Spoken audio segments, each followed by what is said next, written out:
ఏదో ఒక తప్పు చేస్తూనే ఉంటారు అంతే. అది మనీ విషయంలోనా, వస్తువు విషయంలోనా, మాట విషయంలోనా ఏదో ఒక రూపంలో తప్పులు జరుగుతూనే ఉంటాయి. అదే ఇలాంటి విషయాల్లోనా ఏదో ఒకటి.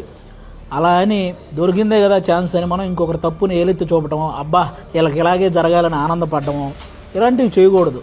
రేపు ప్రతి ఒక్కరి విషయంలో ఏదో ఒకటి ఎప్పుడో జరుగుద్ది. అలాంటి వాళ్ళు ఎక్కువ అయిపోయారు. ఏంటది, అబ్బా భలే జరిగిందిరా అని ఆ రోజుకి ఆ మ్యాటర్ని తీసుకొచ్చి ఎంజాయ్ చేయడం, ఇలాంటివి చేయటం. నేను ఈ పర్టికులర్గా ఆ ఇన్సిడెంట్లో ఆలోచించాల్సింది ఏంటంటే, ఆ అమ్మాయి మాధురి రాథోడ్ అనే అమ్మాయికి పెళ్ళి కాలేదు, అవతల వ్యక్తికి పెళ్ళి అయింది. అలాంటప్పుడు ఎవరైతే ఆ వీడియో తీశారో ఆ అమ్మాయి గురించి ఒకసారి ఆలోచించాలి. నువ్వు పెళ్ళైన వ్యక్తి ఓకే, అమ్మాయి ఫ్యూచర్లో పెళ్లి చేసుకోవాల్సిన అమ్మాయి, ఆ అమ్మాయిని అలా పబ్లిక్గా అలా చూయించేయటం, ఈరోజు ఆ అమ్మాయి గురించి అందరూ అలా మాట్లాడుకోవటం నిజంగా తప్పు. ఆ సిచ్యువేషను వాళ్ళిద్దరూ ఎప్పటి నుంచో రీల్స్ సాంగ్స్ చేస్తూ ఏ విధంగా ఎమోషనల్ ఆ కనెక్ట్ ఏర్పడినది మనకు తెలియదు. ఏ సిచ్యువేషన్లో అలా జరిగింది అనేది కూడా మనకు తెలియదు. కానీ అతను చేసిన తప్పే. వీళ్ళు ఎలా ఏం జరిగింది అనేది అది పక్కన పెడితే అది పబ్లిక్ చేయడం, ఆ అమ్మాయిని పర్టికులర్గా తీసుకొచ్చి ట్రోల్ చేయటం, ప్రతి ఒక్కరూ మాట్లాడుకోవటం, ఇది నిజంగా ఆ అమ్మాయి విషయంలో చాలా బాధాకరమైన విషయం.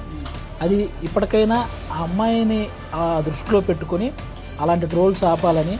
తప్పులు అన్నాక ప్రతి ఒక్కరి విషయంలో ఏదో ఒక రూపంలో జరుగుతూ ఉంటాయి కాబట్టి మనం ఇంకొకరి తప్పుని ఎంజాయ్ చేయకుండా ఆలోచించాలని మనస్ఫూర్తిగా కోరుకున్నాం. అంతే శాంతి. ఈ రోజుల్లో ఎవరికి ఎంత చెప్పినా ట్రోలింగ్ అనేది కామన్ అయిపోయింది శాంతి.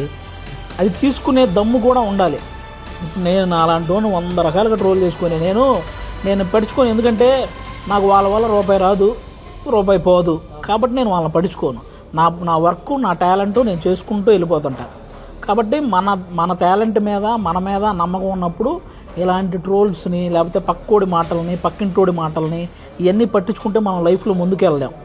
వాళ్ళందరూ అలా మాట్లాడుకుంటూనే ఉంటారు. ఫైనల్గా నీకు తెలుసుకోవాల్సింది, వాళ్ళ వల్ల వాళ్ళు మనల్ని పోషించే వ్యక్తులు కారు, వాళ్ళు మనకు రేపొద్దున మనం ఏదైనా బాధల్లో ఉంటే రూపాయి ఇచ్చే వ్యక్తులు కారు. మనమే సంపాదించుకోవాలి, మనల్ని మనమే కాపాడుకోవాలి, మనల్ని మనమే ఎలివేట్ చేసుకోవాలి, మనల్ని మనమే పోషించుకోవాలి. కాబట్టి ట్రోల్స్ అనేవి ఇవన్నీ కామన్గా జరుగుతుంటాయి.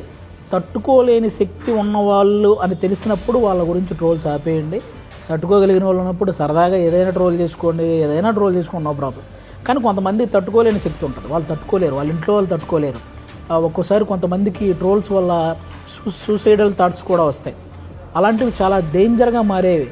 మనం ఆ టైంకి మనం ఆనందకరంగా అనిపించవచ్చు, కానీ వాళ్ళ లైఫ్కి అవి చాలా డేంజర్ అనమాట.